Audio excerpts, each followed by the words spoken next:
నమస్తే, welcome to my channel Nagendra Vepuri. My dear friends, ఈ ఛానల్లో మనం వ్యక్తిత్వ వికాసం గురించి, విజయం సాధించడానికి అవసరమైన లక్షణాల గురించి, వివిధ రంగాల్లో విజేతలైన వారి గురించి తెలుసుకుంటూ ఉన్నాం. అందులో భాగంగా ఈరోజు మన కళ్ళ ముందు ఒక నాయకుడిగా ఉద్భవించి, ఎదిగి అప్రతిహతంగా విజయం సాధించి, ఈ రోజున గొప్ప పదవిలో ఉండి ప్రజాసేవ చేస్తున్న పవన్ కళ్యాణ్ గురించి తెలుసుకుందాం. ఆయన రాజకీయాల్లో ఎలా నెగ్గుకొచ్చాడు అనేది చాలా ఇంపార్టెంట్. ఎందుకంటే అది గొప్ప లీడర్షిప్ క్వాలిటీ. మనం లీడర్స్కే ఏ పదవైనా వస్తుందన్న విషయం మరవకూడదు. సో లీడర్షిప్ క్వాలిటీస్ ఉన్నవాడే లీడర్ అవుతాడు. ఆ క్వాలిటీస్ ఏమిటి అనేది మనం పవన్ కళ్యాణ్ చూసి కొంత తెలుసుకోవాల్సిన అవసరం ఎంతైనా ఉంది. రాజకీయం అంటేనే అంచనాలు, అనుమానాలు. కూటమి ప్రభుత్వం ఏర్పడినప్పుడు చాలామంది మేధావులు ఒక విశ్లేషణ చేశారు. తెలుగుదేశం పార్టీ ఒక మహావృక్షం, చంద్రబాబు నాయుడు గారు రాజకీయ చాణక్యుడు, ఆయన ముందు పవన్ కళ్యాణ్ నిలబడలేరు, మెల్లగా జనసేన టీడీపీలో కలిపేసుకుంటారు, లేదా పవన్ కళ్యాణ్ గారిని ఒక ఉత్సవ విగ్రహంలా మార్చి లూప్ లైన్లో కూర్చోబెడతారని పందెం కాశారు. కానీ 2025 సంవత్సరం క్యాలెండర్ తిరిగేసరికల్లా ఆ అంచనాలన్నీ కూడా తలకిందులయ్యాయి.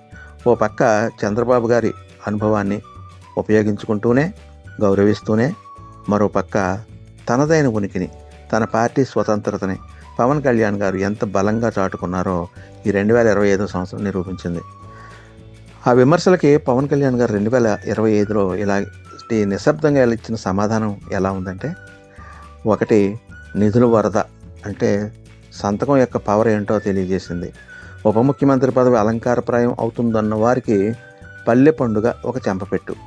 గతంలో ఏ పంచాయతీరాజ్ మంత్రి కూడా సాధించని విధంగా ఒకేసారి 6,787 కోట్ల భారీ నిధుల్ని గ్రామీణాభివృద్ధికి మంజూరు చేయించుకున్నారు. నిధులు లేవు అనే సాగు చెప్పకుండా కేంద్రం నుండి, రాష్ట్రం నుండి నిధులు రప్పించి పల్లెల్లో రోడ్లు వేయించి డ్రైనేజ్ పనులు పరుగులు పెట్టించారు. ఇది లూప్ లైన్లో ఉన్న నాయకుడు చేసే పని కాదు, ఫ్రంట్ లైన్లో ఉన్న ఫైటర్ చేసే పని. ఇక రెండో పాయింట్, పార్టీని మింగేస్తారు అన్నవారికి. ఇది సంస్థాగత నిర్మాణం కోసం. కూటమిలో ఉంటే చిన్న పార్టీలు కనుమరుగైపోతాయనేది చరిత్ర. కానీ పవన్ కళ్యాణ్ గారు 2025లో జనసేన మరింత బలోపేతం చేశారు. జనసేన అస్త్ర ద్వారా 12 లక్షలకి పైగా కొత్తగా సభ్యత్వాలు చేయించారు. డిసెంబర్ 3న ప్రతి గ్రామానికి 5 మంది సభ్యులతో కమిటీలు వేయాలని ఆదేశించి పార్టీని గ్రామ స్థాయిలో టీడీపీకి సమాంతరంగా నిలబెట్టారు. నవంబర్లో 11 కోట్ల రూపాయల బీమా చెక్కులు పంపిణీ చేసి నా కార్యకర్తకు నేనే అండ అని భరోసా ఇచ్చారు. ఇక మూడో పాయింట్, స్వతంత్ర గొంతుగా అంటే ఇండిపెండెంట్ వాయిస్. కూటమిలో ఉన్నాం కదా అని ఆయన ఎప్పుడూ మౌనంగా లేరు. విశాఖ ఉక్కు విషయంలో కేంద్రం, రాష్ట్రంతో సంబంధం లేకుండా తన గళాన్ని గట్టిగా వినిపించారు. విశాఖ సభలో ఆంధ్ర హక్కు అంటూ నినదించారు.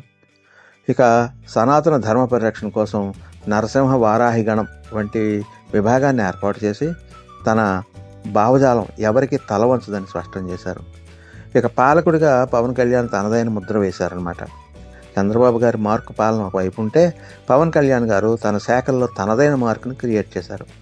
అడవి తల్లి బాట ద్వారా గిరిజనులకి రోడ్లు, ఆపరేషన్ హనుమాన్ ద్వారా పర్యావరణ రక్షణ, అమరజీవి జలధార ద్వారా ఇంటింటికి నీరు, ఇవి కేవలం ప్రభుత్వ పథకాలుగా కాకుండా పవన్ కళ్యాణ్ గారి మానస పుత్రికలుగా ప్రజల్లోకి వెళ్ళాయి.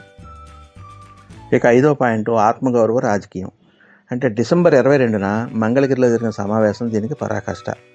3,459 మంది నామినేటెడ్ పదవులు పొందిన జనసేన నాయకులతో ఆయన మాట్లాడిన తీరు, మనం అధికారం పంచుకున్నాం కానీ అమ్ముకోలేదు అనే సంకేతాన్ని ఇచ్చింది. కూటమి ధర్మాన్ని పాటిస్తూనే జనసేన జెండాను ఎక్కడా తగ్గనివ్వలేదు పవన్ కళ్యాణ్. 2025 సంవత్సరం ఏం చెప్పిందంటే, ఫైనల్గా పవన్ కళ్యాణ్ గారు ఎవరి నీడలోనో బతికే మొక్క లాంటి వారు కాదు, తనకంటూ ఒక అడవిని సృష్టించుకోగల మహా వృక్షం లాంటి వ్యక్తి. చంద్రబాబు గారి అనుభవం, పవన్ కళ్యాణ్ గారి ఆవేశం కలిసి రాష్ట్రాన్ని ముందుకు నడిపిస్తున్నాయే తప్ప అక్కడ డామినేషన్ అనే మాటకు తావులేదని ఈ ఏడాది జరిగిన పనులు నిరూపించాయి. ఈ విమర్శకులు లూప్ లైన్ అనుకున్నారు, కానీ పవన్ కళ్యాణ్ గారు తన రాష్ట్రాన్ని నడిపించే లైఫ్ లైన్ అని 2025 సంవత్సరంలో నిరూపించారు. అసలు సిసలు నాయకుడిగా అందరికీ అర్థమైంది. ఇది నాయకుడు అంటే ఎలా ఉండాలనేది పవన్ కళ్యాణ్ గారిని చూసి తెలుసుకోవాలని యావత్ భారత అని ప్రజలంతా గుర్తించారు. ఓకే, ఇది మీకు నచ్చినట్లయితే లైక్ చేయండి, కామెంట్ చేయండి, అలాగే మీ ఫ్రెండ్స్కి షేర్ చేయండి. ఇంతవరకు మీరు నా ఛానల్కి సబ్స్క్రైబ్ చేసుకుని ఉండకపోతే వెంటనే సబ్స్క్రైబ్ చేసుకోండి. ధన్యవాదాలతో మీ నాగేంద్ర వేపూరి.